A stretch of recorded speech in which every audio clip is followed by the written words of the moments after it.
Now. She gathered her purse, her expression shifting to something harder. I hope you'll think about what I've said, and I hope you'll consider what's best for your family before it's too late. After she left, I sat in my kitchen trying to process what had just happened. The whole conversation felt surreal, like I'd been accused of a crime I didn't even know existed. I thought about my interactions with Tom, trying to see them through Rachel's apparently twisted lens. Yes, we'd talked by the fence. We were neighbors with children close in age, and his daughter Madison was in Sophia's grade at school. Yes, he'd helped me with groceries. Yes, I probably did smile when I saw him, the same way I smiled at all our neighbors because I was raised to be polite and friendly. But romantic feelings? An affair? The suggestion was so far from reality that I would have laughed if it hadn't been so hurtful. I'd been with David since I was 19 years old. He was the only man I'd ever been serious about, the father of my children, my partner in everything that mattered. The idea that I would jeopardize all of that for a neighbor I barely knew was not just wrong, it was insulting. I tried to put the conversation out of my mind, focusing instead on getting Sophia and Lucas ready for school and preparing for my shift at the hospital that evening. But Rachel's words kept echoing in my head, particularly her claim that other people were talking. I'd lived in this neighborhood for 5 years. These women had been to my children's birthday parties, had shared carpools and playdates and countless casual conversations. The thought that they were now gossiping about me, creating some fictional drama out of simple neighborly interactions, made me feel sick. That evening at work, I found myself confiding in my friend and colleague Jenna Parker. During our break, Jenna had been my anchor since nursing school, the kind of friend who would tell you when you had spinach in your teeth and who'd drive across town at midnight if you needed her.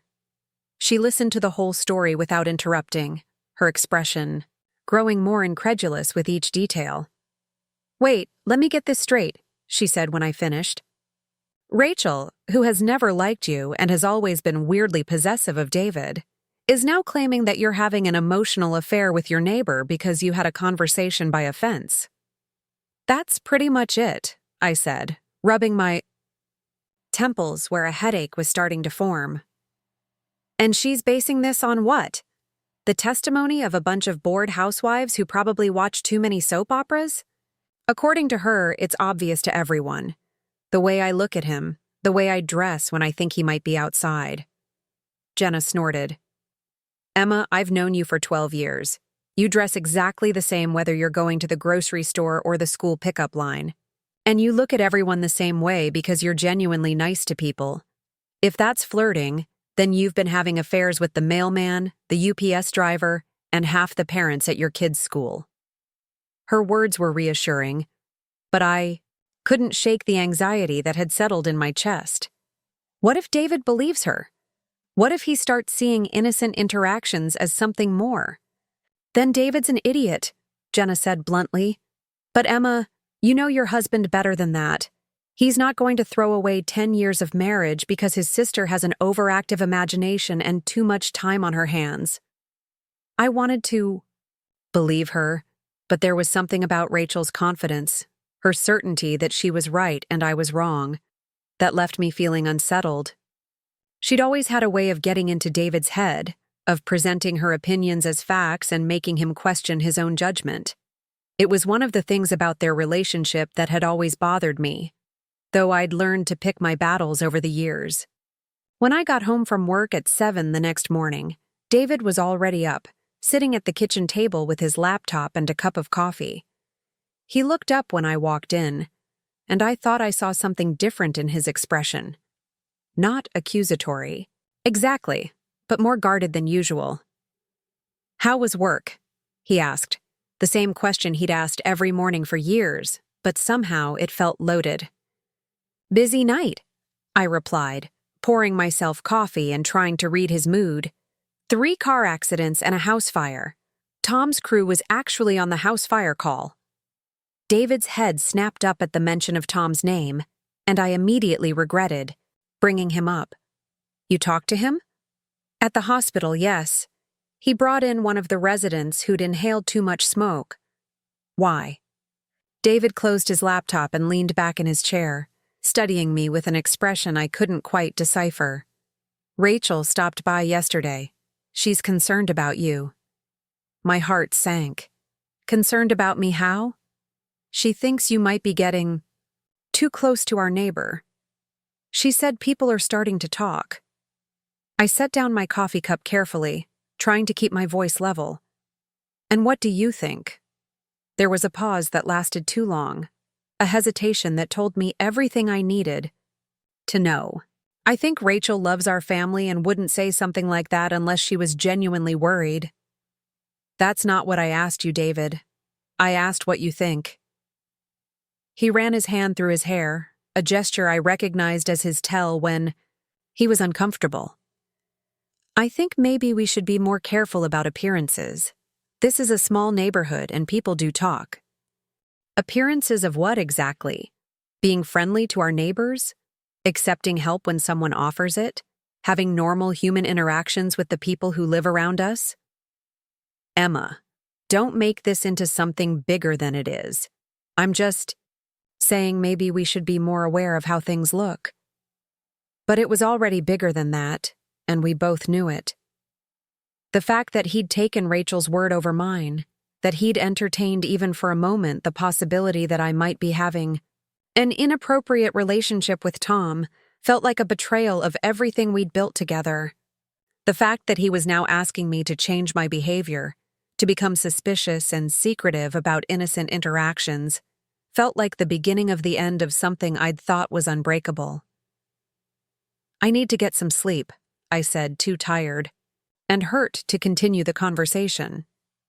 We can talk about this later. But as I lay in bed that morning, staring at the ceiling and listening to David getting ready for work, I couldn't shake the feeling that something fundamental had shifted. In our marriage, Rachel had planted a seed of doubt, and I could already see it taking root in David's mind, changing the way he looked at me, the way he interpreted my actions. I thought about Tom, probably going about his normal day, completely unaware that he'd become an unwitting player in some twisted drama orchestrated by my sister-in-law. I thought about the casual conversations we'd had, the mundane interactions that Rachel had somehow transformed into evidence of an affair that existed only in her imagination. I thought about the other neighborhood women, people I'd considered friends, apparently dissecting my every move and finding sinister meaning in the most innocent gestures. Most of all, I thought about David, the man I'd loved for over a decade, and how easily he'd been convinced to doubt me. Rachel had always been jealous of our relationship, always looking for ways to insert herself between us. But this felt different. This felt calculated and cruel in a way that suggested she wasn't just meddling for the sake of meddling. This felt like she had an agenda, though I couldn't imagine what it might be.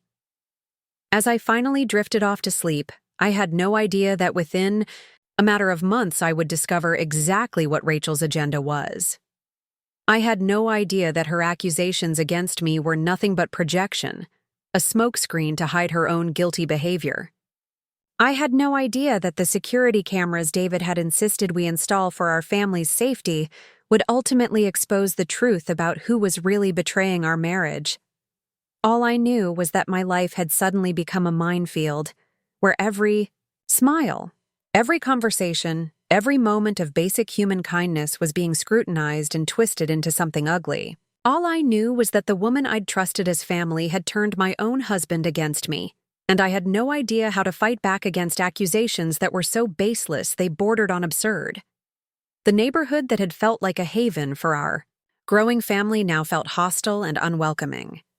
The marriage that had been my anchor for over a decade suddenly felt fragile and uncertain. And the sister-in-law who'd pretended to love me like family had revealed herself to be something else entirely. If someone had told me then that this was just the beginning, that Rachel's campaign against me would escalate far beyond idle gossip and family drama, I wouldn't have believed them. If someone had told me that I would soon have proof of her incredible hypocrisy, evidence so damning it would turn the tables completely, I would have thought they were crazy. But sometimes the truth has a way of surfacing, no matter how deep. Someone tries to bury it. Sometimes the very technology meant to protect us ends up exposing the people we should have been protecting ourselves from all along. And sometimes the person pointing the finger is the one with the most to hide. The weeks following Rachel's accusations felt like living in a fishbowl where every movement was being watched and analyzed. David had grown distant and suspicious. His usual easy affection replaced by a cold formality that made me feel like a stranger in my own home. He started coming home later from work, claiming he had extra paperwork to catch up on, and when he was home, he spent most of his time on his laptop or watching television, avoiding conversation beyond the necessities of daily life with 2 children. The change in our neighborhood dynamics was equally unsettling. Women who had previously chatted easily with me at school pickup now offered tight smiles and hurried conversations. The book club invitations stopped coming, not that I'd attended, regularly anyway, but the exclusion stung nonetheless. I began to notice how conversations would halt when I approached groups of neighbors, how eyes would follow me when I was in my front yard, how whispers seemed to trail in my wake during community gatherings. Tom Mitchell, completely oblivious to the drama swirling around him, continued to be his usual friendly self. He'd wave when he saw me, offer to help with heavy bags, and make small talk about the weather or our children's school activities.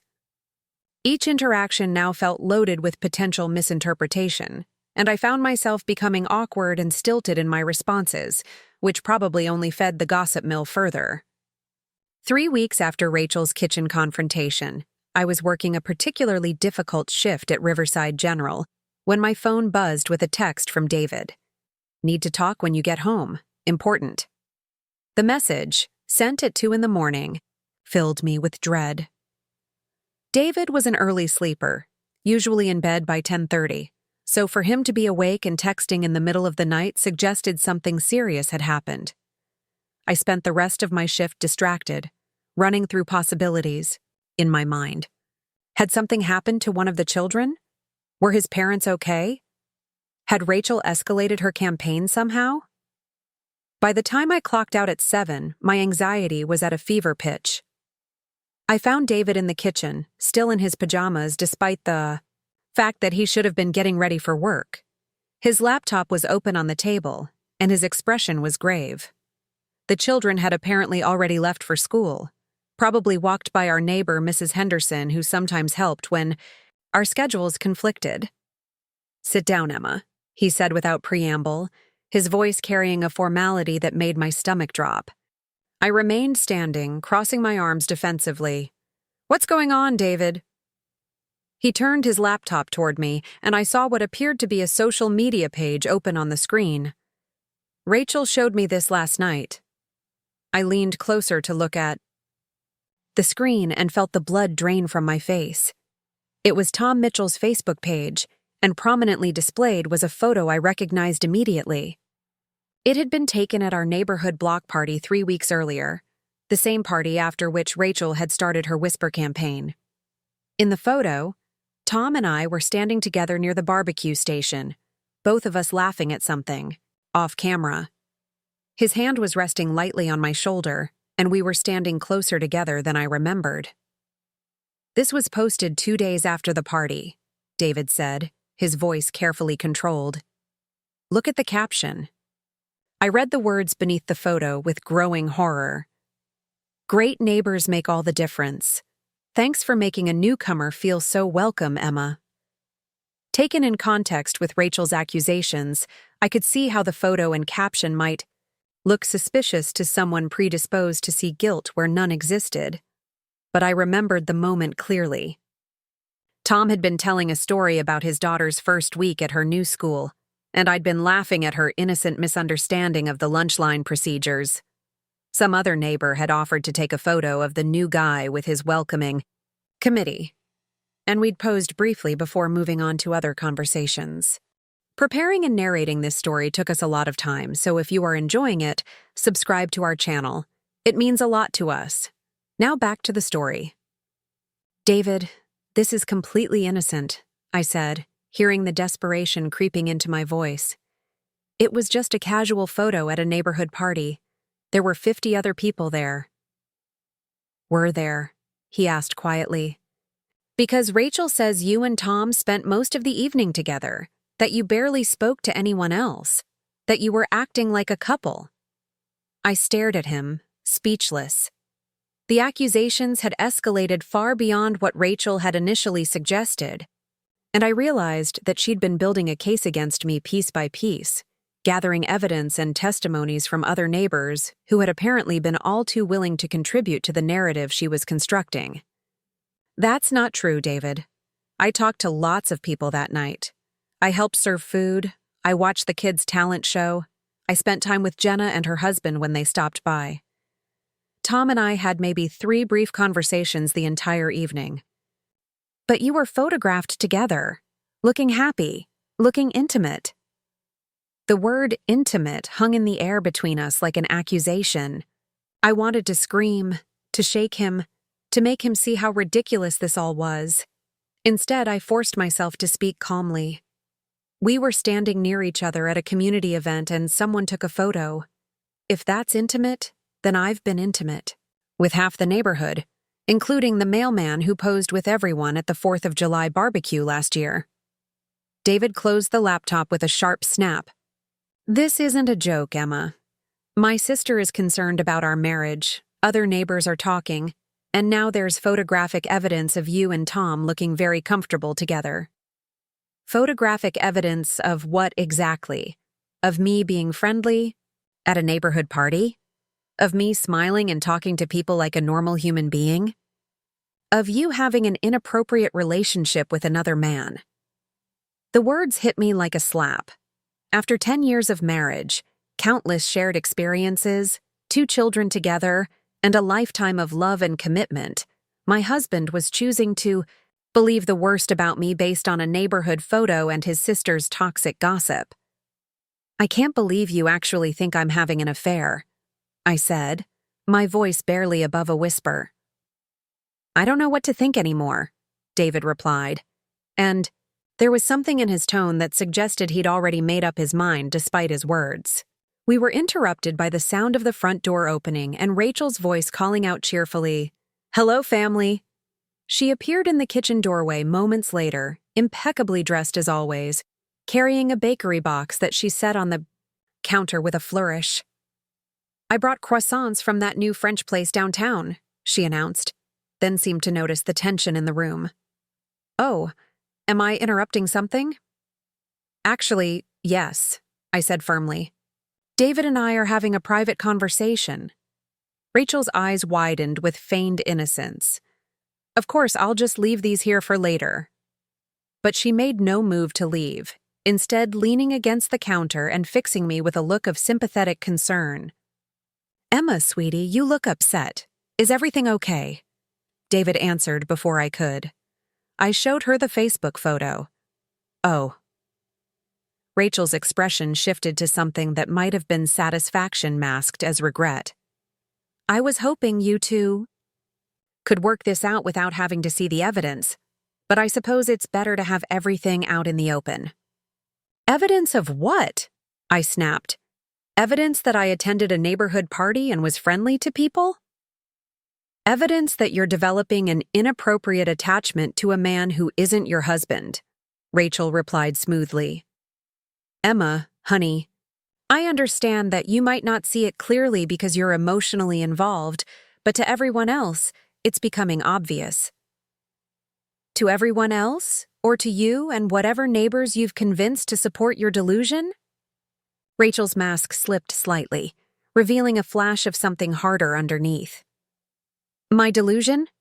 Emma, I have multiple witnesses who saw how you behaved at that party. Linda Chen said you and Tom were practically attached at the hip. Janet Morrison mentioned that you seemed to light up whenever he appeared. Even sweet Mrs. Henderson commented that she'd never seen you so animated with any neighbor before."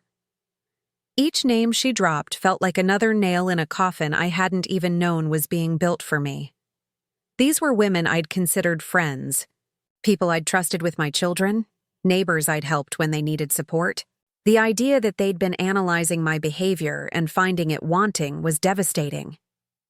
And what exactly did these witnesses see that was so scandalous? I asked, my voice rising despite my efforts to stay calm. Did they see me kiss him?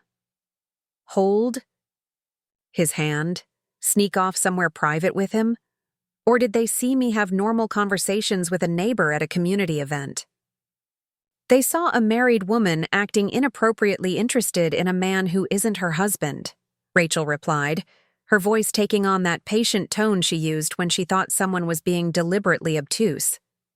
They saw you seeking him out, laughing at everything he said, touching his arm when you talked, standing too close. I looked at David, searching his face for some sign that he recognized how absurd this was becoming. David, you were at that party too. Did you see me doing any of those things? He was quiet for a long moment, his expression troubled. I was talking business with some of the other guys most of the night. I wasn't really paying attention to what you were doing. The admission stung more than any direct accusation could have. My husband of 10 years had been so disinterested in my activities at a neighborhood party that he hadn't even noticed who I was talking to or how I was behaving.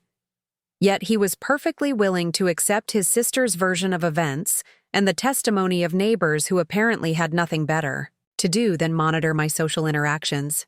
This is insane, I said, grabbing my purse from the counter. I'm going upstairs to shower and sleep. When I wake up, I hope you'll have come to your senses. Where are you going? Rachel called after me as I headed for the stairs. To bed, I replied without turning around. Some of us have jobs that require us to work nights and sleep during the day. Emma, David's voice stopped me at the bottom of the stairs. We need to finish this conversation. No, David, we don't, because there's nothing to finish. There's no affair. There's no inappropriate relationship. There's nothing happening except your sister stirring up trouble where none exists. And until you're ready to believe your wife over neighborhood gossip, there's nothing more to say. I climbed the stairs feeling like I was walking through quicksand, each step heavier than the last. Behind me, I could hear Rachel's voice, softer, now but still audible, undoubtedly continuing to poison David's mind against me. I closed our bedroom door and leaned against it, finally allowing the tears I'd been holding back to fall. The woman I'd trusted as family was systematically destroying my marriage with lies and manipulation. My husband was choosing to believe her over me. My neighbors were apparently spending their free time analyzing my behavior and finding it suspicious. And Tom Mitchell, the innocent catalyst for this entire nightmare, probably had no idea that his simple act of posting a friendly photo had been twisted into evidence of an affair. I took a hot shower, trying to wash away the feeling of being dirty that had settled over me since this whole ordeal began. As the water ran over me, I thought about the photo David had shown me, trying to remember exactly what had been happening when it was taken. Tom had been telling me about his daughter's adjustment to her new school, and I'd been sharing some tips about helping children navigate social situations, drawing on my experience as both a mother and a healthcare worker. It had been a normal, neighborly conversation, the kind I'd had hundreds of times with dozens of different people, but Rachel had turned it into something sinister, and apparently, I wasn't the first woman she'd targeted with this kind of campaign. I remembered David mentioning years ago that Rachel had caused problems in their cousin's marriage by suggesting his wife was too friendly with her tennis instructor. At the time, I'd thought it was just Rachel being overly protective of family. But now I wondered if there was a pattern of behavior I'd been too naive to recognize. When I finally fell asleep, my dreams were filled with images of being on trial for crimes I hadn't committed, surrounded by neighbors pointing accusatory fingers while Rachel sat in the witness stand, calmly reciting a list of my supposed transgressions. I woke up feeling more exhausted than when I'd gone to bed, my anxiety manifesting in physical symptoms that made it hard to breathe. The house was quiet when I emerged from our bedroom around 4 in the afternoon. David was still at work, and the children wouldn't be home from their after-school program for another hour. I made coffee and sat at the kitchen table, staring out the window at Tom's house and trying to figure out how my life had gone so completely off the rails. That's when I noticed something that made my heart skip a beat. Rachel's car was in Tom's driveway. Not parked on the street as it would be if she were visiting our house, but actually in his driveway, as if she belonged there. I checked the time and confirmed that it was the middle of a weekday afternoon, when Tom should have been at work and Rachel should have been showing houses to clients. I watched for several minutes, telling myself there must be an innocent explanation. Maybe she was conducting some kind of real estate business with him. Maybe she was checking on his house for some reason. Maybe she'd stopped by to drop something off and he wasn't even home. But as I continued to watch, I saw movement through his living room window. Two figures moving together in a way that didn't look like a business meeting or a casual neighborly visit. My hands were shaking as I reached for my phone, suddenly desperate to document what I was seeing. But before I could even open the camera app, Rachel's distinctive silhouette appeared at Tom's front window, and she was clearly not alone. The irony was so bitter it made me physically sick. The woman who had spent weeks accusing me of having an inappropriate relationship with Tom Mitchell was apparently having one herself. The woman who had convinced my husband to doubt my fidelity was cheating on her own boyfriend of 2 years, a successful contractor named Michael, whom she'd introduced to our family as someone she was serious about. I sat frozen at my kitchen table, watching the house next door and trying to process what I was seeing. Rachel had orchestrated an elaborate campaign to destroy my marriage based on accusations that were not only false, but were actually true about herself. She'd enlisted neighbors as witnesses, manipulated evidence, and convinced my husband to question 10 years of love and trust, all while engaging in the very behavior she'd accused me of. My phone rang, startling me so badly I nearly dropped it. Jenna's name appeared on the screen, and I answered on the second ring, my voice coming out as barely more than a whisper. "Emma, are you okay? You sound terrible." "Jenna, I need you to come over, right now, and bring your camera." "What's wrong? Did something happen with David?" I was still staring out the window, watching for any further movement from Tom's house. Rachel is at Tom Mitchell's house, right now, in the middle of the afternoon when they should both be at work, and they're not having a business meeting. There was silence on the other end of the line for a moment. "Are you saying what I think you're saying?" "I'm saying that the woman who's been accusing me of having an affair with my neighbor is actually having an affair with my neighbor, and I need proof before she leaves." "I'm on my way," Jenna said without hesitation. "Don't do anything until I get there." The 20 minutes it took for Jenna to arrive felt like hours. I maintained my vigil at the kitchen window, documenting the time and taking mental notes of everything I observed.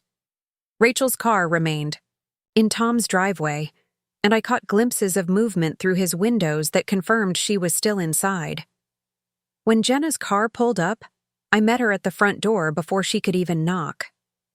She took one look at my face and immediately understood the gravity of the situation. "Show me," she said simply. I led her to the kitchen window and pointed toward Tom's house. "Her car's been there for almost an hour. I've seen them moving around inside together. This isn't a business meeting, Jenna." Jenna studied the scene, her expression growing more serious by the moment.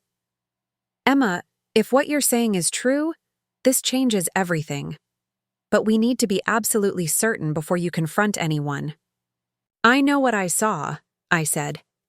But even as I spoke the words, I realized how they echoed the same certainty Rachel had expressed about my supposed affair. The difference was that I had actual evidence, not just gossip and misinterpretation. "Okay," Jenna said, pulling out her phone. "Let's document this properly. Timestamps, photos, everything we can get without trespassing or doing anything illegal." For the next 30 minutes, we maintained careful surveillance from my kitchen window. Jenna took time-stamped photos of Rachel's car in Tom's driveway, and we both witnessed several instances of movement through his windows that suggested two people were inside together, moving in close proximity in ways that didn't suggest a business relationship. Finally, around 5:30, Tom's front door opened. Rachel emerged first, looking around carefully before stepping fully outside. She was adjusting her clothing and hair, classic signs of someone who'd been engaged in physical activity and was trying to restore their appearance. Tom appeared in the doorway behind her, shirtless, clearly having just thrown on jeans to see her out. Jenna's camera captured it all. The intimate way they stood together on his front porch, the lingering goodbye that included what was obviously a passionate kiss, the way Rachel looked around nervously before getting into her car. By the time she backed out of his driveway, we had a comprehensive record of her afternoon activities. "This is unbelievable," Jenna murmured, reviewing the photos on her phone. "She's been gaslighting you about an affair that she's actually having herself." I felt a mixture of vindication and devastation wash over me. Vindication because I finally had proof that Rachel's accusations against me were pure projection, a deliberate smokescreen to hide her own guilty behavior. Devastation because the woman I'd trusted as family had betrayed not only me and David, but also her own boyfriend Michael, whom I'd grown to genuinely like over the past 2 years. "What do I do with this?" I asked, gesturing toward Jenna's phone full of incriminating photos. "You use it to get your life back," she replied firmly. "But Emma, you need to be strategic about this. Don't confront Rachel directly. Don't show David until you have a plan. This is nuclear evidence, and you only get one chance to use it effectively." As we sat in my kitchen, planning my next moves, I felt something I hadn't experienced in weeks: hope. Not just hope that I could clear my name and restore my marriage, but hope that I could expose Rachel for what she really was and protect my family from her manipulations once and for all. The woman who had tried to destroy my life with lies had just handed me the truth about her own deceptions, and I was going to make sure that truth saw the light of day in the most devastating way possible. Jenna stayed for dinner that evening, helping me maintain some semblance of normalcy for Sophia and Lucas, while my mind raced with possibilities. The children chattered about their day at school, completely oblivious to the fact that their world was about to change dramatically. David came home late, as had become his habit, and barely acknowledged Jenna's presence beyond a polite greeting. The distance between us felt like a chasm that grew wider with each passing hour. After the children were tucked into bed and Jenna had gone home, David and I found ourselves alone in our living room for the first time in days. The silence stretched uncomfortably between us until he finally spoke. "I've been thinking about our conversation this morning," he said, not meeting my eyes. "Maybe we should consider counseling." The suggestion should have felt like progress, but his tone suggested he viewed counseling as a way to fix my supposed problem rather than address the real issues in our marriage. "What kind of counseling?" I asked carefully. "Marriage counseling. Individual therapy for you. Something to help you work through whatever's going on with your relationship with Tom." I felt my temper flare despite my efforts to stay calm.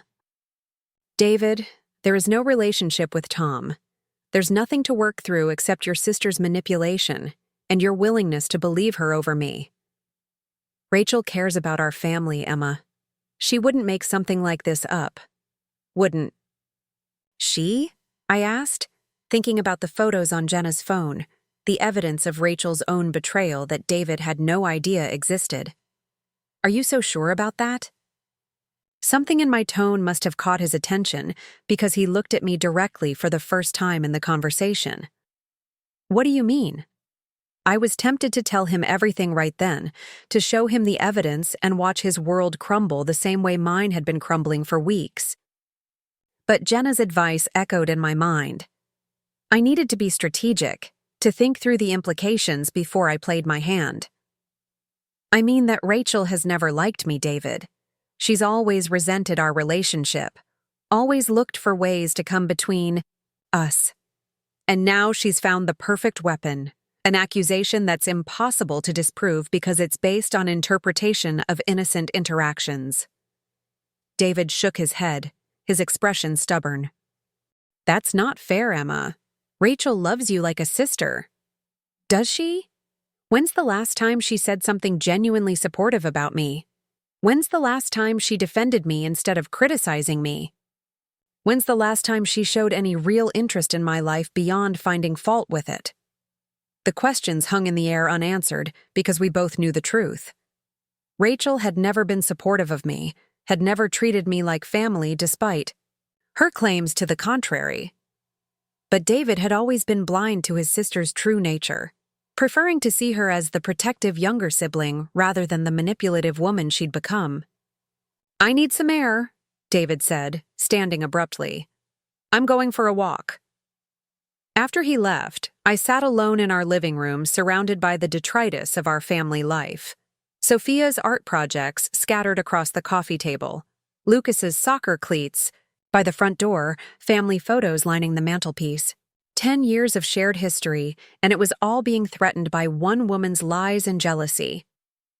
I pulled out my phone and scrolled through my contacts until I found the name I was looking for.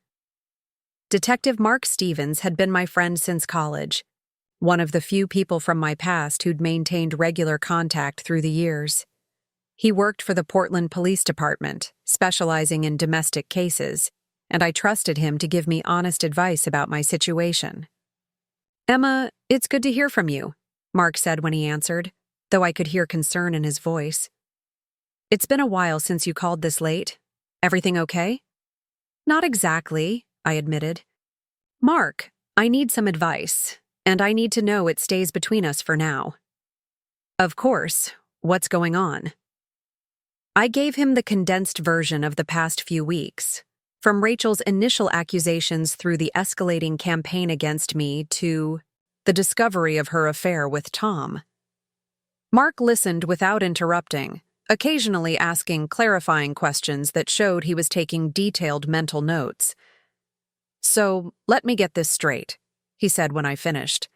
Your sister-in-law has convinced your husband that you're having an affair based on neighborhood gossip and an innocent photo, while she's actually having an affair with the same man she's accused you of being involved with. That's exactly right. There was a long pause before Mark spoke again. Emma, this is textbook projection and gaslighting. Rachel is deflecting suspicion from her own behavior by creating a false narrative about yours. The question is, what do you want to do about it? I want to clear my name and save my marriage, I said immediately. But I also want to make sure she can't do this to anyone else ever again.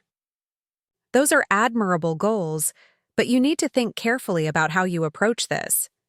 Do you have concrete evidence of Rachel's affair? I described the photos Jenna had taken, the time-stamped documentation of Rachel's car in Tom's driveway, the images of their intimate goodbye. Mark listened intently, occasionally asking technical questions about the photographic evidence. That's good documentation, he said finally. But Emma, you need to be prepared for the possibility that this evidence might not have the impact you're hoping for. What do you mean? I mean that David has been conditioned to distrust you and believe Rachel. When you present this evidence, his first instinct might be to find ways to explain it away, or even to blame you for spying on his sister. People who are emotionally invested in a particular narrative don't always respond rationally to contradictory evidence. The possibility hadn't occurred to me, but I could see the truth in Mark's words. David had already demonstrated his willingness to believe the worst about me while giving Rachel every benefit of the doubt. Would photographic evidence of her affair be enough to break through years of sibling loyalty and recent conditioning? So, what do you suggest I do? Build a stronger case. Right now you have evidence of one afternoon, which Rachel could potentially explain away.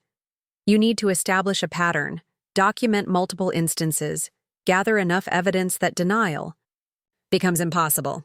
How long will that take? Depends on how frequently they're meeting and how careful they're being. But Emma, you also need to think about your own safety and well-being during this process. Gathering evidence while living with someone who's been turned against you isn't sustainable long-term. Mark was right, of course. the stress of the past few weeks had already taken a toll on my health and my ability to function normally. My work performance was suffering. My relationship with my children was strained by the constant tension in the house, and I was barely sleeping or eating. I can't keep living like this, I admitted. But I can't just give up either. If I leave now, it looks like an admission of guilt.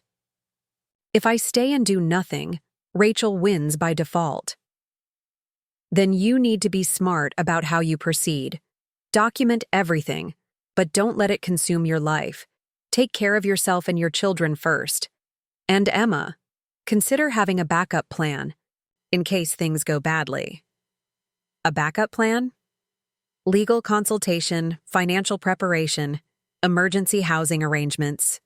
I'm not saying it will come to that, but you need to be prepared for all possibilities. After hanging up with Mark, I spent the rest of the evening researching divorce attorneys in our area and family law procedures in Oregon. The process felt surreal, like I was planning for the end of a life I'd never wanted to leave behind. But Mark's advice was sound. I needed to be prepared for any outcome, including the possibility that even concrete evidence of Rachel's betrayal wouldn't be enough to save my marriage. The next few days fell into a tense routine.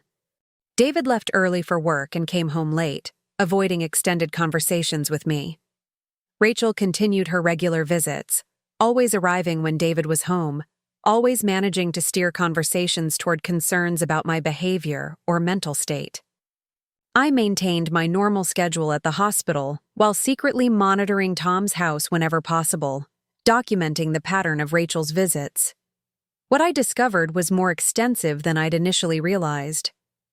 Rachel's car appeared in Tom's driveway at least 3 times a week, always during hours when she should have been working and always when David was at his office. She was careful about timing, usually arriving mid-morning and leaving by early afternoon, presumably to avoid suspicion from other neighbors who might mention her frequent visits to David. I began keeping a detailed log of her visits, complete with timestamps and photographic evidence. Jenna helped when she could, stopping by during her days off to provide additional witness verification. We were building a comprehensive case that would be impossible to dismiss or explain away. During this surveillance period, I also started paying closer attention to Rachel's behavior during family gatherings. What I noticed made my skin crawl. She was constantly touching David, finding excuses for physical contact that went beyond normal sibling affection. A hand on his shoulder that lingered too long, standing closer to him than necessary during conversations, playful nudges and touches that made me increasingly uncomfortable. More disturbing was the way she spoke about Tom during these visits. She would bring him up in conversation regularly, always in the context of her concerns about my behavior, but there was something in her tone that suggested a personal interest that went beyond protective worry. She knew details about his work schedule, his daughter's activities, his daily routines that went far beyond what a concerned sister-in-law should know about a neighbor. I saw Tom leaving for work this morning around 6:30, she mentioned, during one visit, addressing David while pointedly ignoring me. He looked tired. I hope he's not staying up too late dealing with neighborhood drama. The comment was clearly directed at me, suggesting that I was somehow responsible for Tom's tiredness by pursuing an imaginary relationship with him. But what struck me was her detailed knowledge of his morning routine and her apparent observation of his physical appearance. These weren't casual neighborly observations. They were the notes of someone who was paying very close attention to his daily life. I also began to notice that Rachel's visits to our house often coincided with times when Tom would be coming or going from his property. She would position herself near our front windows during conversations, maintaining visual contact with his house while appearing to focus on family discussions. It was subtle, but once I started looking for it, the pattern became obvious. The breakthrough came during my 4th week of documentation. I was working a day shift at the hospital, having switched schedules with a colleague, when I received a text from Jenna. "Emergency, come home if you can, bring camera." I told my Supervisor, I had a family emergency and left work immediately, my heart pounding as I drove through our neighborhood. Jenna's car was parked around the corner from our street, and she was waiting in the driver's seat with her phone in hand. "What's happening?" I asked, sliding into her passenger seat. "Rachel's been at Tom's house for 2 hours, Jenna said, showing me her phone screen with a series of time-stamped photos. "But that's not the emergency. Look." She swiped to a new photo, and I gasped. Through Tom's living room window, clearly visible from the street, Rachel and Tom were embracing passionately. They were partially undressed, and there was no mistaking the intimate nature of their interaction. "They left the curtains open," Jenna explained. "I guess they thought everyone was at work and didn't expect to be seen." "Did you get clear shots?" "Multiple angles, timestamps, everything. Emma, this isn't just an affair. This is a full-blown relationship. They're comfortable enough with each other to be careless about privacy."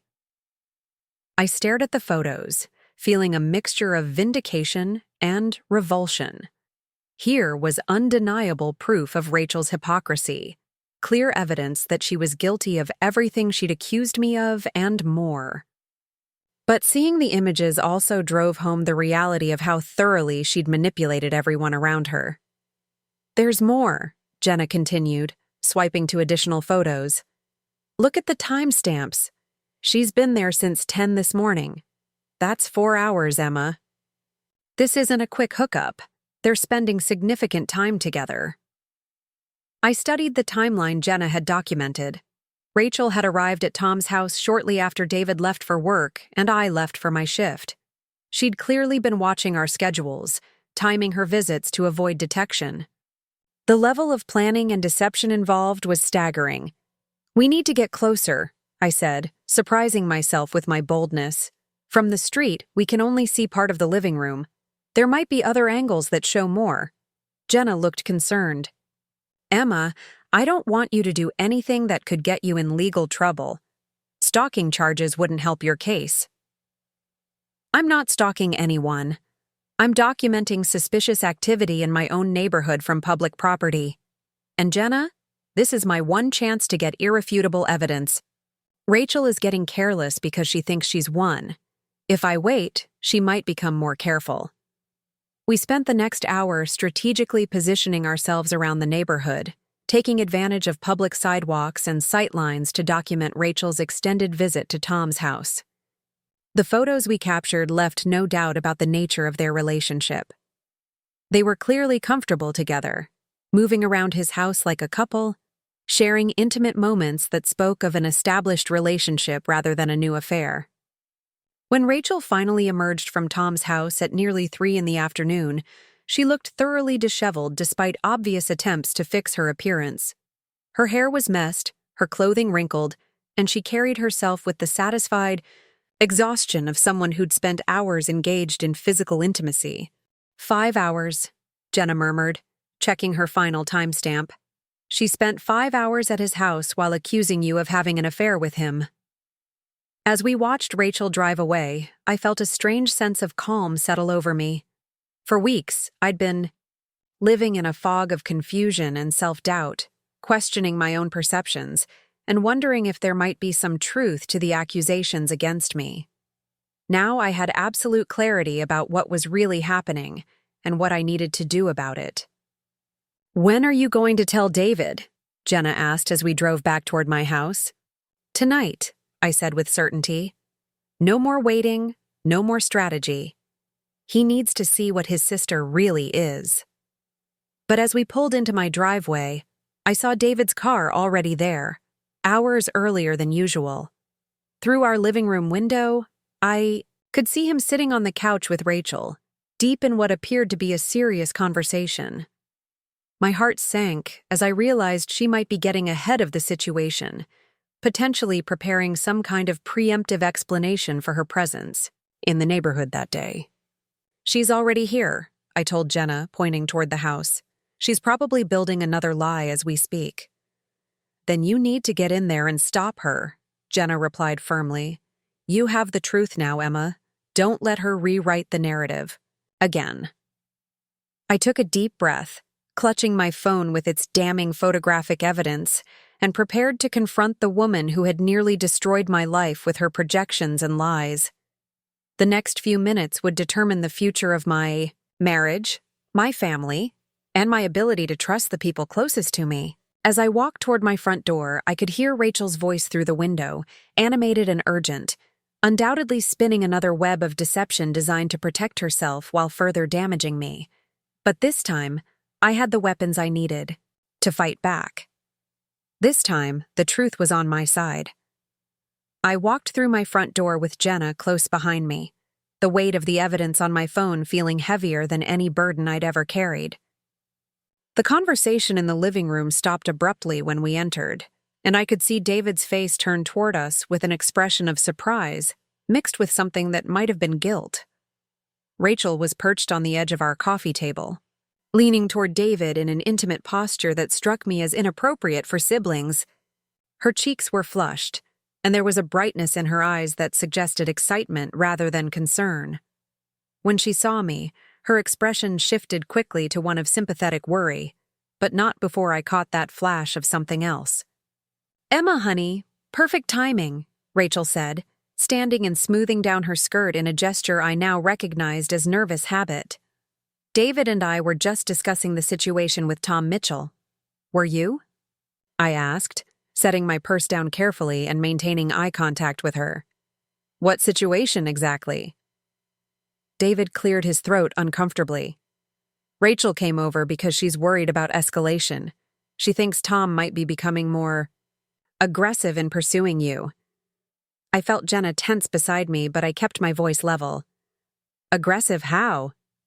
"Well," Rachel began, moving closer to David as if seeking protection, "I've noticed him watching your house more frequently, and this afternoon when I drove by on my way to show a property, I saw him in his front yard when he should have been at work. It seemed like he was waiting for someone." The lie was so brazen, so completely contrary to what I knew she'd actually been doing that afternoon, that for a moment, I was speechless.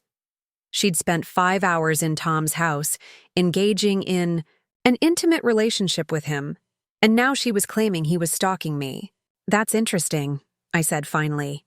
"What time did you drive by?" "Around 2:30, Rachel replied without hesitation. I was concerned enough that I called David at work to discuss it. I looked at my husband, studying his face for any, sign that he recognized the absurdity of his sister's claims. "And what did you decide?" "We think it might be time to involve the police," David said, his tone suggesting he'd already made up his mind.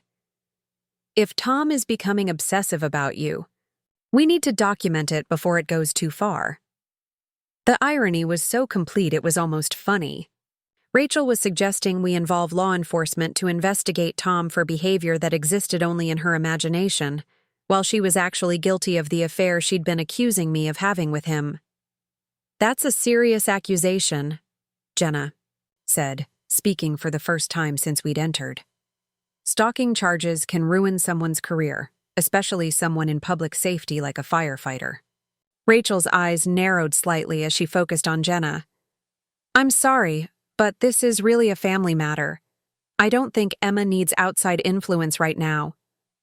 "Actually," I said, pulling out my phone, "I think Emma needs all the support she can get. Especially when she's being falsely accused." "Falsely accused?" Rachel's voice rose in pitch, and I caught a glimpse of panic in her expression.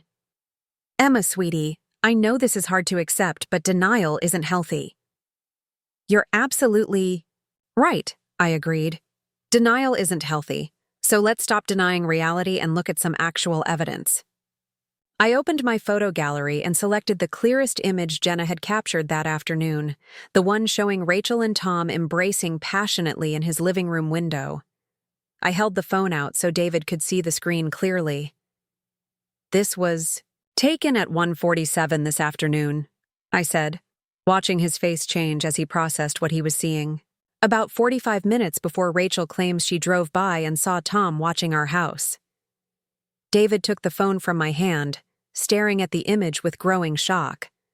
The photo was undeniably clear, showing Rachel in Tom's arms, both of them, partially undressed, engaged in an obviously intimate moment. "What is this?" David asked, his voice barely above a whisper. "It's your sister having an affair with Tom Mitchell," I replied steadily. "The same affair she's been accusing me of having for the past month." Rachel lunged forward, trying to grab the phone from David's hands. "That's not what it looks like. You don't understand the context." But David pulled the phone away from her reach, swiping through the other photos I'd taken. Each image told the same story, documenting hours of intimate interaction between Rachel and Tom, time-stamped evidence that made her denials impossible to maintain. "Context?" David repeated, his voice growing stronger as anger began to replace shock. "What context makes this okay, Rachel?" "It's not what you think," Rachel said desperately, her composure finally cracking. "Tom has been manipulating me, using me to get information about Emma. He's been playing us against each other." Even in her panic, she was still trying to manipulate the situation, to paint herself as a victim rather than the architect of this entire deception. But the evidence was too clear, too comprehensive for her lies to hold any weight. Jenna stepped forward and handed David her phone, which contained the extended documentation we'd gathered over the past month. "These photos span 4 weeks," she said calmly.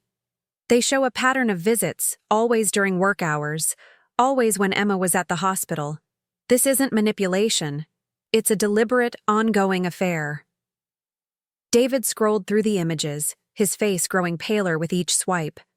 The timeline was damning, showing Rachel's regular visits to Tom's house, her intimate farewells, her careful timing to avoid detection. The evidence painted a picture of a woman who had been living a double life while systematically destroying her sister-in-law's marriage. "You've been watching me?" Rachel demanded, turning on me with a fury I'd never seen from her before. "You've been stalking me and taking pictures without my consent?" "I've been documenting suspicious activity in my neighborhood," I replied calmly. "The same thing you claimed to be doing when you told David about Tom supposedly watching our house." "This is illegal surveillance," Rachel continued, her voice rising to a near shriek. "You can't use these photos for anything." "Actually, I can," Jenna interjected. "They were taken from public property of activities visible from the street. There's no expectation of privacy when you're conducting an affair in front of uncovered windows." David finally looked up from the phones, his expression a mixture of devastation and rage. "How long?" he asked Rachel. "How long has this been going on?" "David, you have to understand," Rachel began. "How long?" he repeated, his voice cutting through her attempts at explanation. Rachel's shoulders sagged as she realized her lies had finally caught up with her. 3 months, she admitted quietly. "But it's not what you think. It started as research, trying to figure out if Emma was really involved with him." "Research?" I couldn't keep the disbelief out of my voice. "You call having a 3-month affair research?" "I was trying to protect our family," Rachel snapped, her mask finally slipping completely. "Tom told me that you'd been coming on to him, that you'd been inappropriate with him. I was trying to get evidence to prove it." "By sleeping with him?" David asked, his voice deadly quiet. "By gaining his trust so he'd tell me the truth about Emma's behavior," Rachel replied. But even she seemed to realize how absurd her explanation sounded. "And what truth did he tell you?"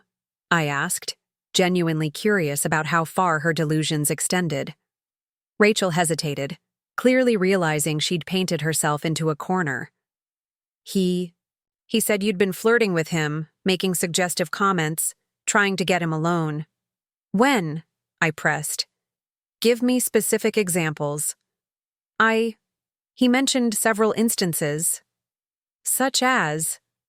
"The block party," Rachel said desperately. "He said you were all over him at the block party." I pulled out my own phone and showed David the photo that had started this entire nightmare. the innocent image of Tom and me laughing together. This photo? The one you used as evidence against me? Tom told you I was all over him when this was taken? Yes, Rachel said, but her voice lacked conviction. Then why? I continued. Was he posting it on social media with a caption thanking me for making him feel welcome? Why would he advertise my supposed inappropriate behavior? Rachel opened her mouth to respond, but no words came out. She'd been caught in another lie, and we all knew it. David set both phones down on the coffee table and stood up slowly. "Get out," he said to Rachel, his voice barely controlled. "David, please, let me explain." "Get out of my house," he repeated, louder this time. "Get out and don't come back." "You're my brother," Rachel cried, tears starting to flow down her cheeks. "You can't choose her over family." "Family?" David's voice was incredulous. "You call what you've done family? You've been lying to me for months, Rachel. You've been trying to destroy my marriage while having an affair yourself. You've turned me against my wife based on complete fabrications. I was trying to protect you. You were trying to destroy us," I said firmly. "And the only question is why?" Rachel's eyes darted between David and me, and I could see her calculating whether she had any cards left to play. "You want to know why?" she asked, her voice taking on a bitter edge. "Because you don't deserve him, Emma. You never did." The admission hung in the air like a toxic cloud. After all the lies and manipulation, Rachel had finally revealed her true motivation. This hadn't been about protecting David or our family. It had been about her jealousy and resentment, her inability to accept that her brother had chosen me over her approval. "You've been jealous of our marriage for 10 years, I continued, pieces clicking into place. "You've never been able to stand that David loves me more than he loves you." "He's my brother," Rachel shouted. "We were close before you came along, and poisoned him against his own family." "I never poisoned anyone against anything," I replied. "I married David and built a life with him. If that threatened your relationship with him, that says more about your relationship than it does about mine." David was staring at his sister with an expression of dawning understanding. "This is why you never liked Emma," he said slowly. "This is why you've always found fault with everything she does. You've been trying to break us up since the beginning." "She changed you," Rachel said desperately. "You used to call me every day, used to ask my opinion about everything. Now you barely have time for me." "Because I grew up, Rachel. Because I got married and started a family and developed priorities beyond my little sister's need for attention." The words were harsh, but accurate.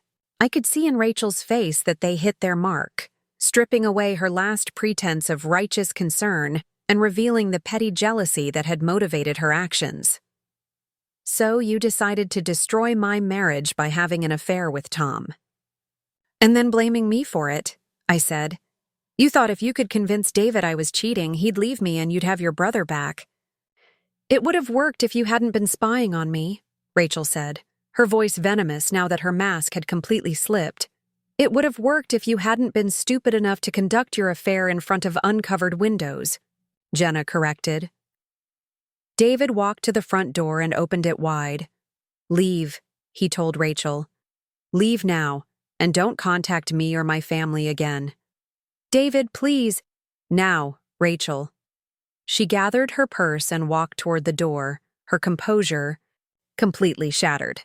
At the threshold, she turned back one last time.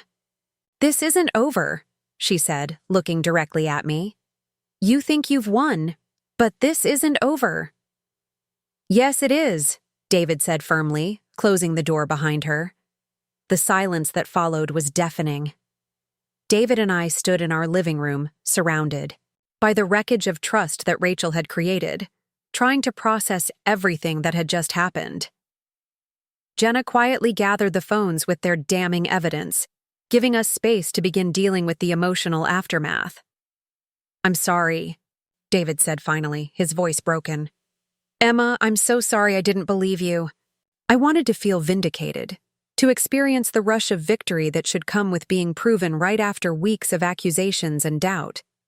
Instead, I felt empty, drained by the realization of how thoroughly Rachel had manipulated all of us. "How do we come back from this?" I asked, genuinely uncertain about the answer. David sat down heavily on our couch, his head in his hands. "I don't know," he admitted. "I accused you of having an affair while my sister was actually having one. I chose to believe her lies over 10 years of marriage to you. I don't know how you can ever trust me again." It was a valid question, one that would take time and effort to answer. The damage Rachel had done to our marriage couldn't be undone, simply by exposing her lies. The fact that David had been so easily turned against me, so willing to believe the worst about me based on gossip and manipulation, revealed problems in our relationship that went beyond his sister's interference. "We start with honesty," I said finally. "Complete honesty about everything. And we figure out how to make sure nothing like this can happen again." Jenna cleared her throat softly. "I'll leave you two to talk," she said, handing me both phones. "But Emma, you should know that I'm proud of you for fighting back. A lot of people would have just accepted the accusations and tried to live with them." After Jenna left, David and I sat together in our living room, finally beginning the conversation we should have had weeks ago. It would be a long road back, to trust and intimacy, but for the first time since this nightmare began, I felt hope that we might actually make it. The evidence on our phones would ensure that Rachel could never again claim the moral high ground or try to manipulate our family dynamics. Her affair with Tom would undoubtedly become neighborhood knowledge, destroying her reputation and credibility.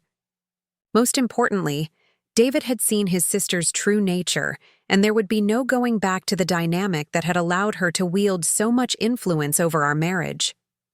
As we talked late into the night, planning our path forward and beginning to rebuild the trust that had been so badly damaged, I realized that Rachel had unknowingly given us a gift. Her betrayal had forced us to confront issues in our marriage that might have otherwise remained hidden, and her lies had ultimately made our foundation stronger by testing it so thoroughly. The woman who had tried to destroy our family had instead given us the opportunity to build something better, something that couldn't be shaken by outside manipulation or false accusations.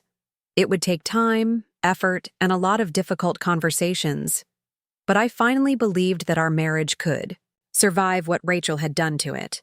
The weeks following Rachel's dramatic exit from our home felt like emerging from a fog that had clouded my vision for months. David and I began the difficult process of rebuilding our marriage, starting with complete transparency about everything that had happened. He shared with me the extent of Rachel's manipulation, admitting that she had been calling him daily at work, feeding him new concerns about my behavior, and gradually eroding his trust in me with carefully crafted stories and observations. She made it seem like she was reluctantly sharing information, David explained during one of our late-night conversations. Like she didn't want to tell me these things but felt obligated to protect our family. She had this way of presenting everything as if she was struggling with whether to say anything at all.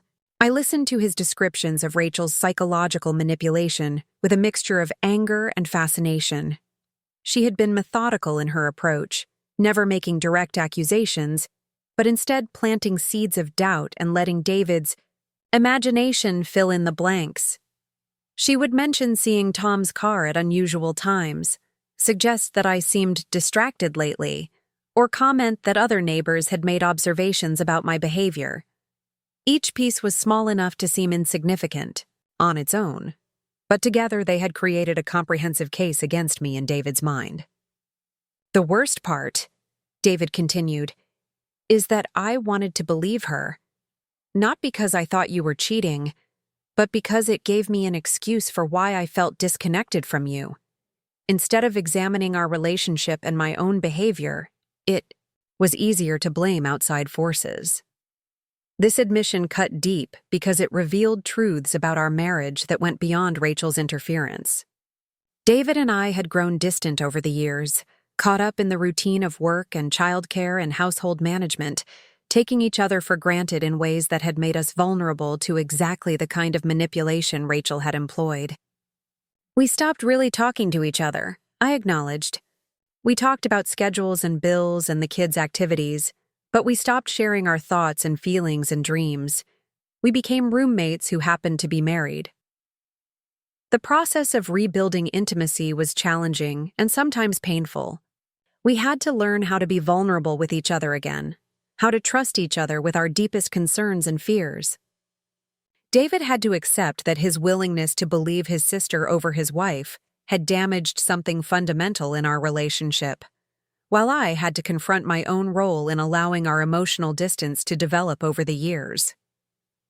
We decided to attend marriage counseling together, working with Dr. Sarah Martinez, a therapist who specialized in trust and communication issues. The sessions were difficult but productive, forcing us to examine patterns of behavior that had been building for years.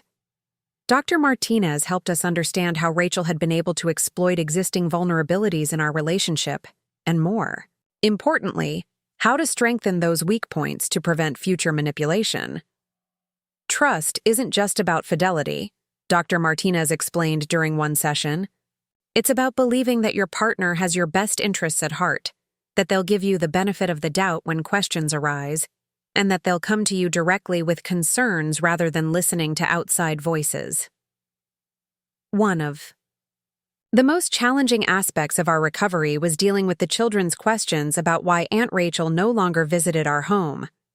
Sophia and Lucas had grown accustomed to her regular presence, and her sudden absence required explanations that were age-appropriate while still honest about the situation.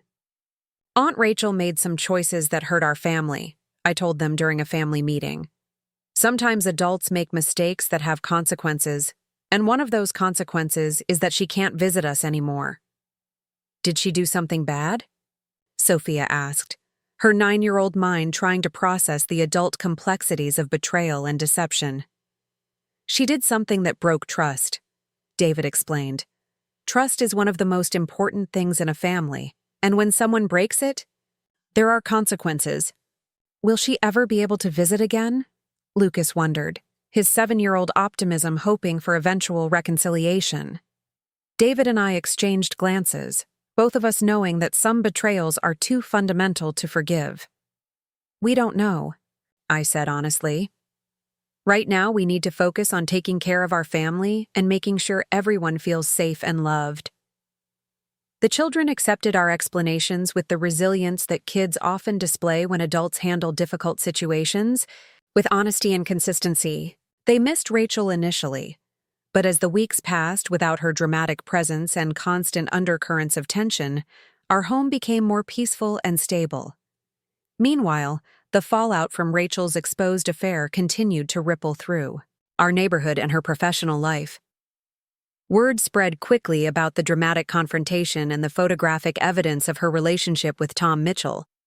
The same neighbors who had been so eager to gossip about my supposed inappropriate behavior now had real scandal to discuss.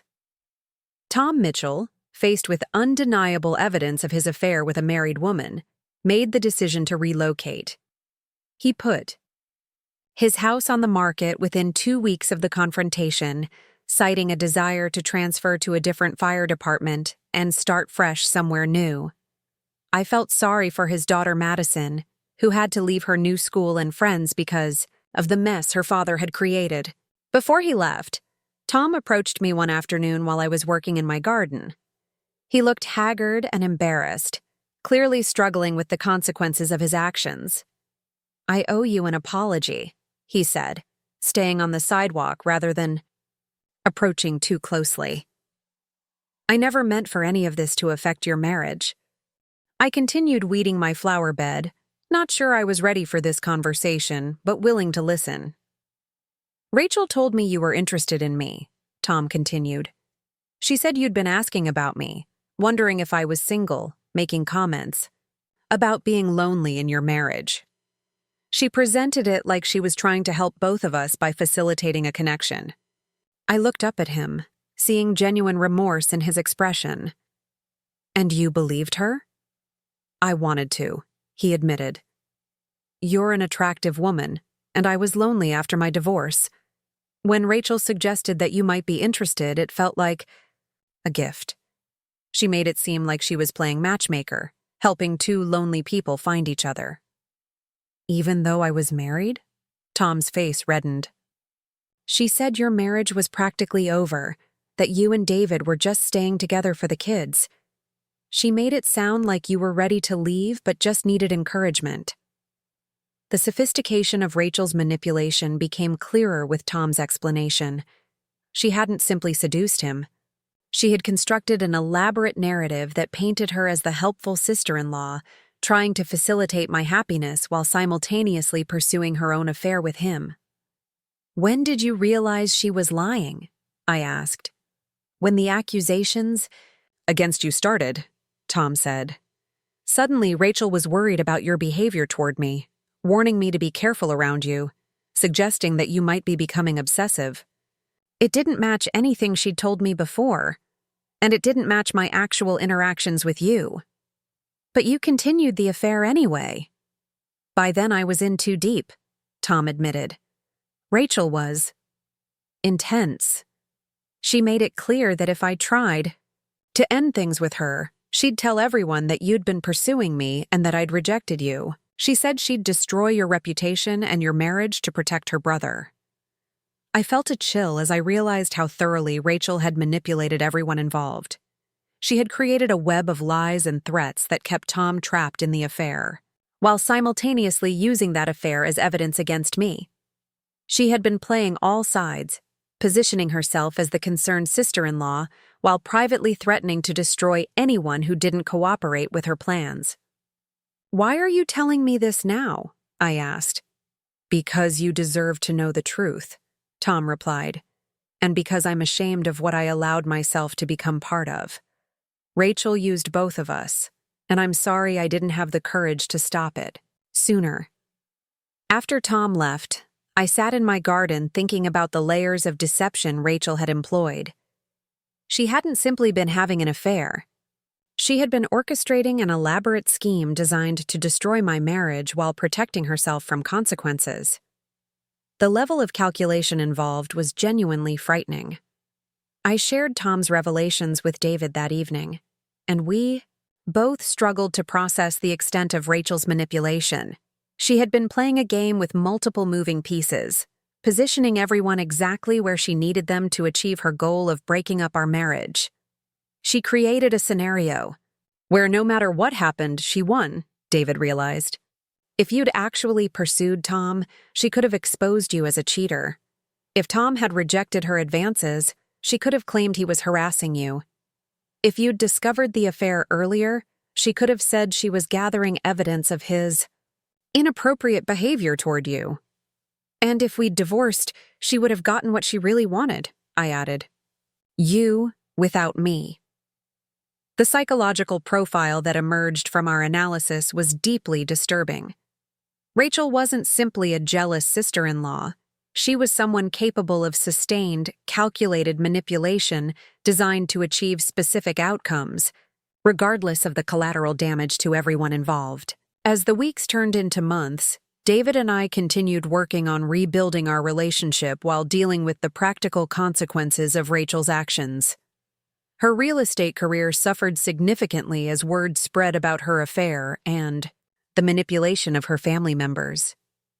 Several clients canceled contracts, and her agency began distancing itself from the scandal.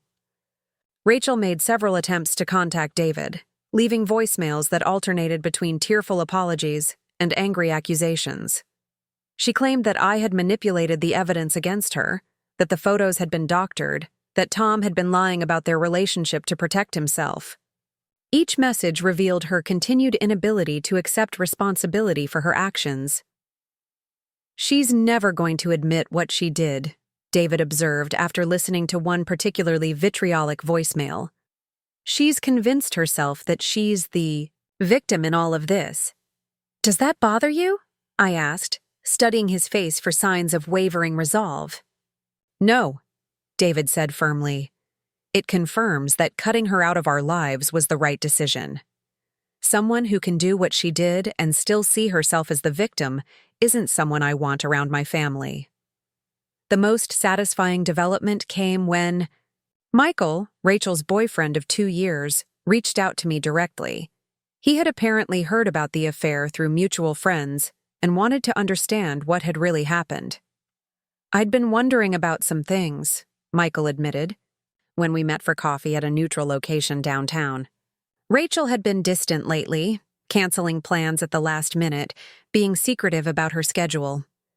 When I confronted her about it, she said she was dealing with family drama related to your marriage problems.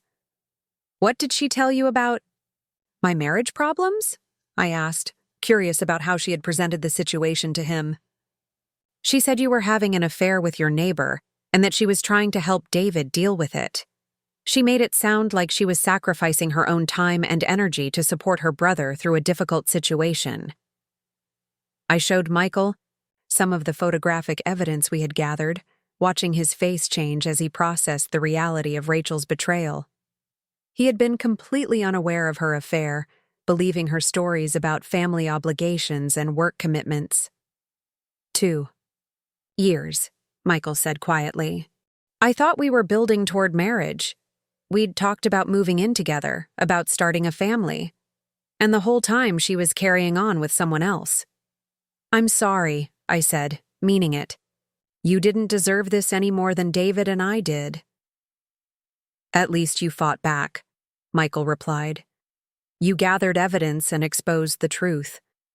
I just accepted her explanations and trusted her to be honest with me."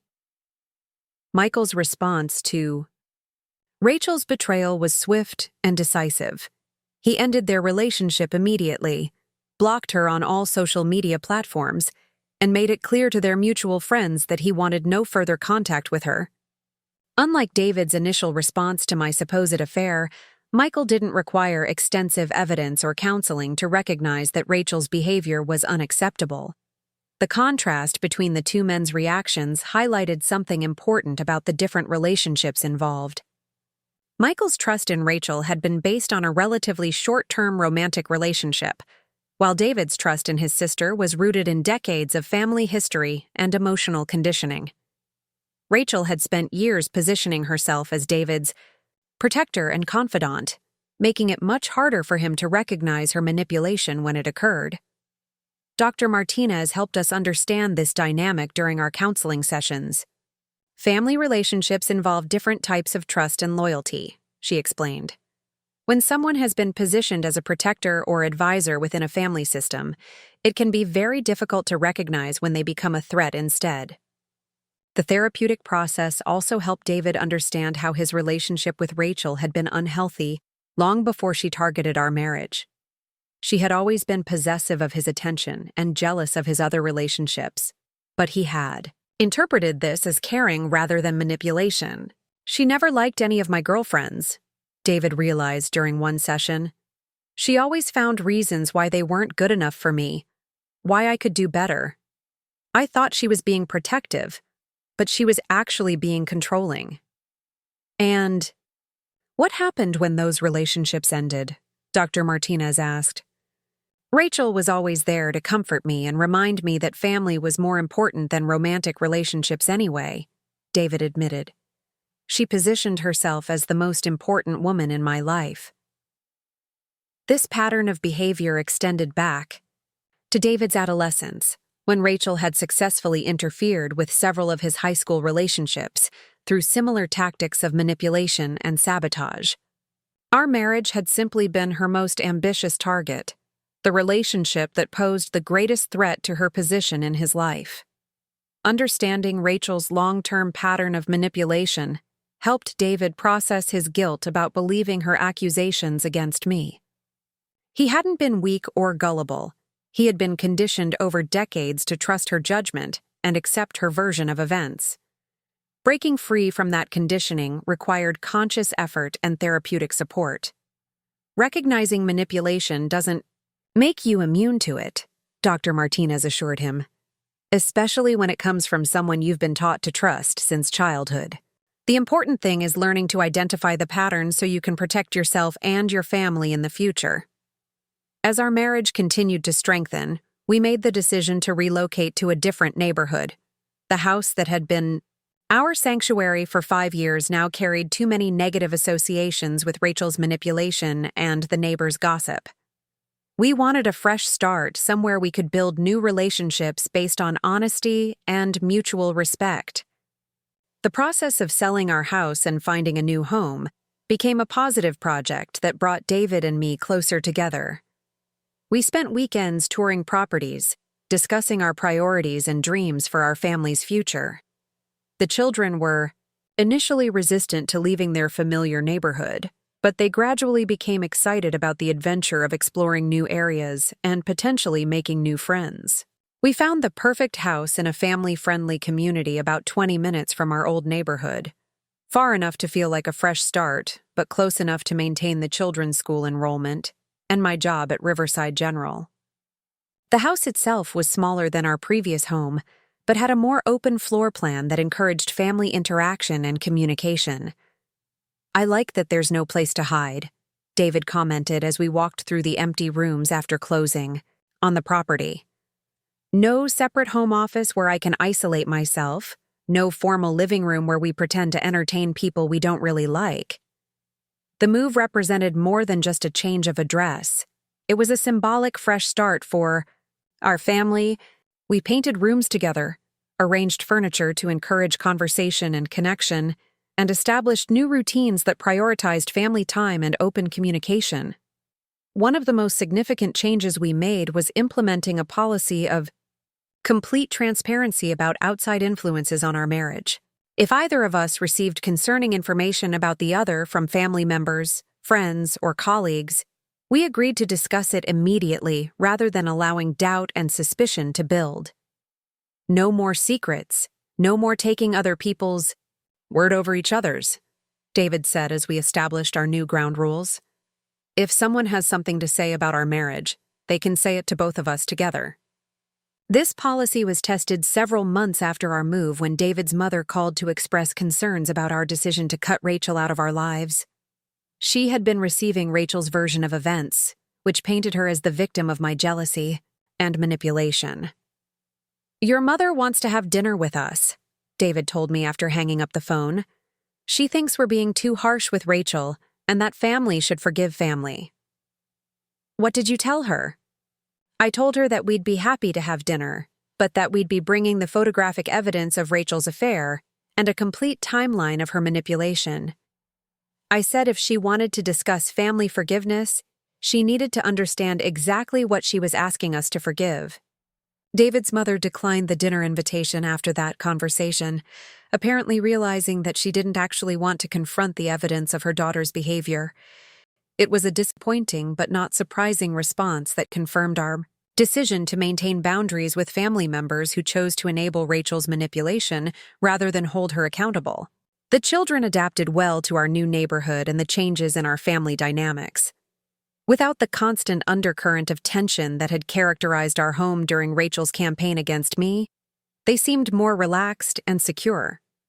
Their grades improved, they made new friends easily, and they began participating in activities they had shown interest in but hadn't pursued during the chaos of the previous months. "Mom, I like it better here," Sophia confided one evening as I was tucking her into bed. "Our old house always felt like someone was mad about something." Her observation was startlingly accurate. Rachel's manipulation had created an atmosphere of constant low-level conflict in our home, with tensions that the children had absorbed even though they didn't understand the source. Removing that toxic influence had allowed our family dynamic to return to something healthier and more stable. As our first year in the new house drew to a close, David and I reflected on how much our relationship had changed and grown through the crisis Rachel had created. We were more intentional about our communication, more protective of our privacy as a couple, and more committed to maintaining the trust we had worked so hard to rebuild. "I know this sounds strange," David said during one of our evening conversations on our new back porch, "but I'm almost grateful for what happened with Rachel." "Grateful?" I asked, surprised by his choice of words. "Not grateful for the pain she caused or the damage she did," David clarified. but grateful that we were forced to examine our marriage and fix the problems that made us vulnerable to her manipulation. We're stronger now than we were before. This happened. I considered his words, thinking about the ways our relationship had indeed improved through the process of rebuilding trust and intimacy. We talked more openly, spent more intentional time together, and had developed strategies for handling conflict and outside pressure that we hadn't possessed before. She thought she was destroying us, I realized, but she actually made us stronger. The best revenge, David agreed with a smile. Our revenge against Rachel wasn't elaborate or dramatic. It was simply living well and being happy together. Every day that our marriage thrived and our family prospered was evidence that her manipulation had ultimately failed. Every moment of genuine intimacy and trust between David and me was proof that love and honesty could overcome deception and betrayal. Rachel had invested months of effort in trying to destroy our marriage, sacrificing her own integrity and relationships. In pursuit of a goal that had been doomed from the start, she had underestimated the strength of our foundation and overestimated her own ability to manipulate people indefinitely without consequences. The final confirmation of her failure came 2 years after our confrontation, when we received word, through mutual acquaintances, that Rachel had moved to another state, apparently unable to rebuild her reputation and career in Oregon after the scandal. She had lost her boyfriend, damaged her relationship with her brother permanently, destroyed her professional standing, and been forced to start over completely in an unfamiliar place. "Do you ever feel sorry for her?" I asked David when we heard about her relocation. "Sometimes," he admitted. "She's my sister, and I hate that things ended this way. But I can't feel sorry for someone who refuses to take responsibility for their own choices. She created this situation through her own actions, and she chose to continue lying even after she was caught." "What would it take for you to consider reconciliation?" David thought for a long moment before answering. "Genuine remorse and a complete acknowledgement of what she did wrong. Not just an apology for getting caught, but a real understanding of how her actions affected everyone involved. And honestly, I don't think she's capable of that level of self-reflection." As time passed, the acute pain of Rachel's betrayal faded into a more distant awareness of lessons learned and boundaries established. Our marriage continued to strengthen. Our children thrived in their new environment, and our family developed new traditions and connections that had nothing to do with the toxic dynamics Rachel had created. The security cameras that had captured the evidence of Rachel's affair remained installed at our new house, but they served a different purpose now. Instead of gathering evidence of betrayal, they provided genuine security and peace of mind for our family. The irony wasn't lost on me that the same technology Rachel had underestimated in her arrogance had become a symbol of the protection and transparency that now characterized our home. One evening, as I was reviewing the day's camera footage to check on a package delivery, I reflected on how different my relationship with surveillance had become. What had once been a desperate attempt to document the truth in the face of lies was now simply a practical tool for managing household security. The paranoia and hypervigilance that had characterized the worst months of Rachel's manipulation had been replaced by a calm confidence in our family's stability. "What are you thinking about?" David asked, finding me at the kitchen table with my laptop open to the security system interface. "How far we've come," I replied, closing the laptop and turning to face him. "How different everything feels now." "Different how?" "Peaceful," I said, realizing it was the perfect word to describe our current life. For the first time in years, our home feels genuinely peaceful. David pulled me into his arms, and I marveled at how natural and comfortable the gesture felt. The physical intimacy that had been strained during Rachel's campaign against us had returned stronger than before, built on a foundation of renewed trust and mutual respect. "I love you," David said simply, words that carried more weight now because of everything we had survived together. "I love you too," I replied, meaning it with a depth and certainty that had been tested by fire and emerged unshaken. Our story had become one of redemption and renewal rather than destruction and betrayal. Rachel had intended to write an ending, where David and I were separated, where trust was broken beyond repair, where her manipulation achieved its ultimate goal. Instead, she had written herself out of our story entirely, leaving behind a stronger marriage and a more resilient family than she had found. The woman who had tried to destroy our love had inadvertently shown us how precious and worth fighting for it really was. In trying to break us apart, she had taught us how to hold each other closer. In attempting to poison our trust, she had shown us the value of transparency and honesty. In seeking to manipulate our family dynamics, she had helped us establish healthier boundaries and communication patterns.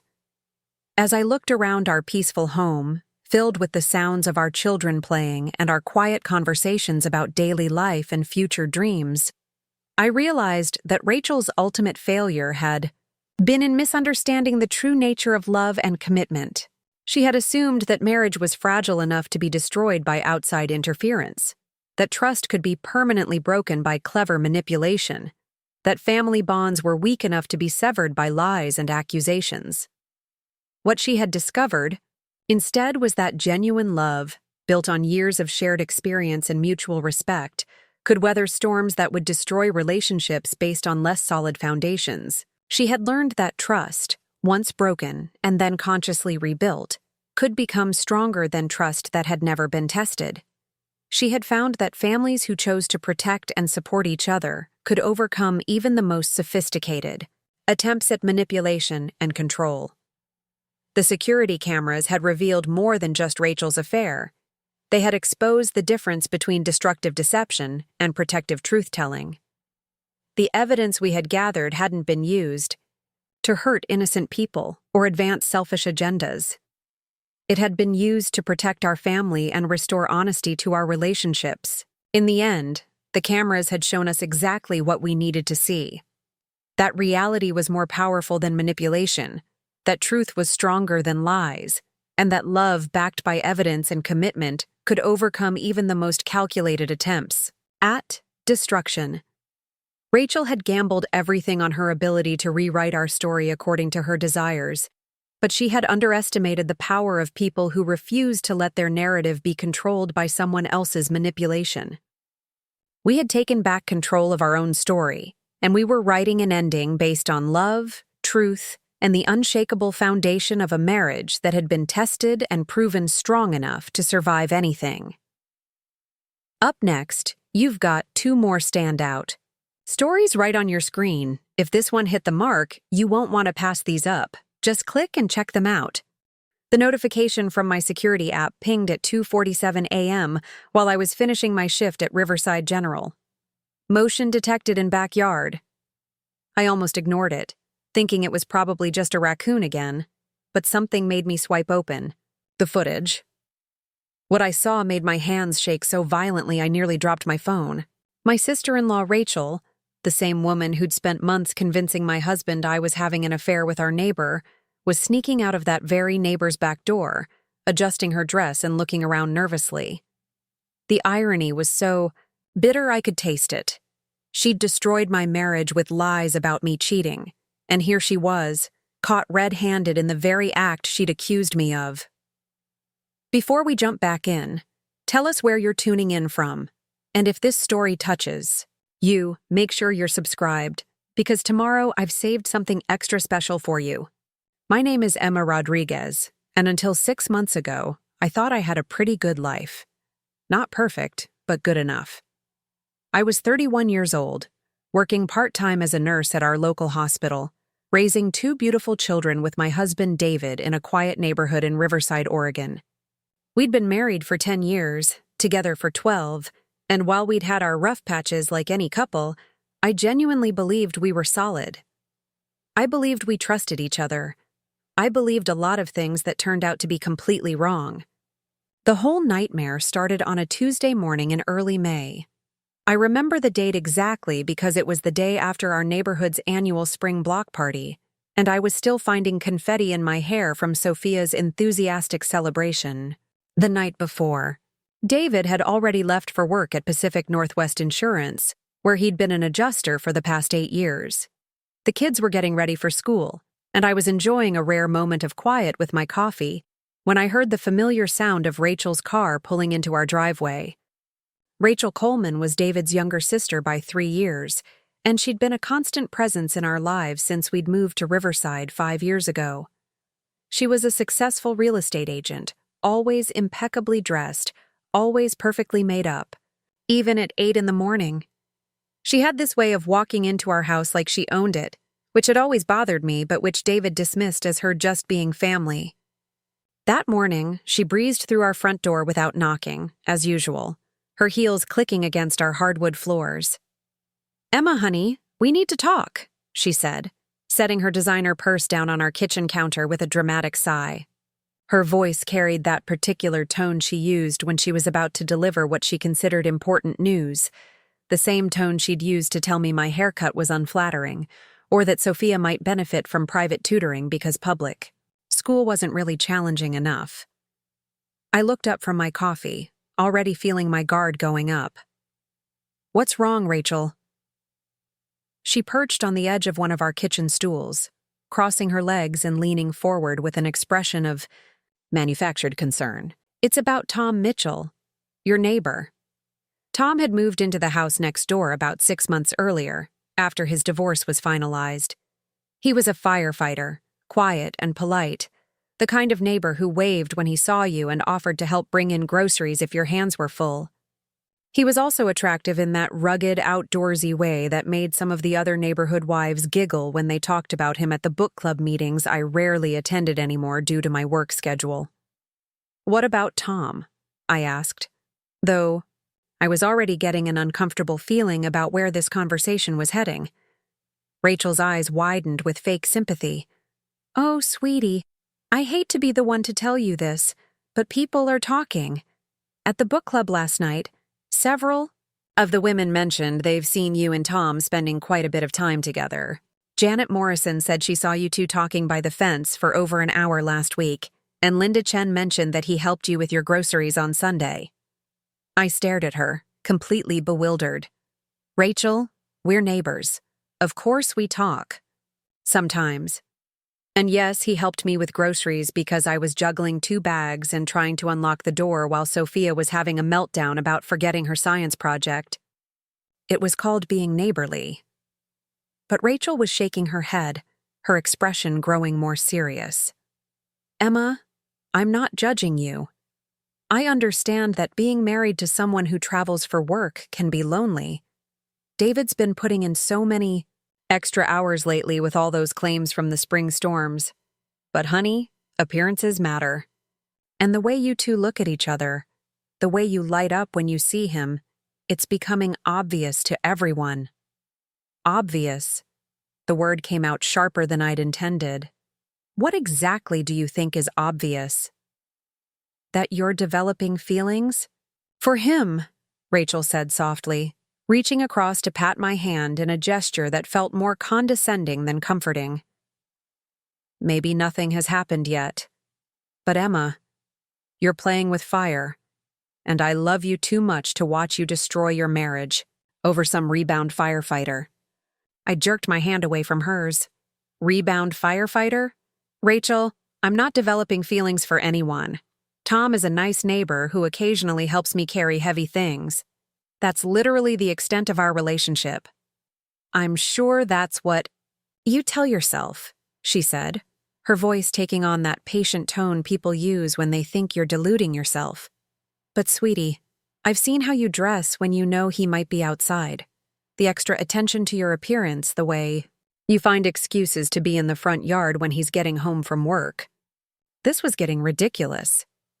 "I dress the same way I always dress. And I'm in the front yard because I have children who play outside and a garden that needs tending. This is insane, Rachel." She stood up, smoothing down her skirt. "Look, I'm not here to argue with you. I'm here because I care about my brother and my niece and nephew. They deserve a stable home, And David deserves a wife who's committed to their marriage, not fantasizing about the man next door. The accusation hit me like a physical blow. "Get out," I said quietly. "Emma, I'm only trying to help." "Get out of my house, Rachel,"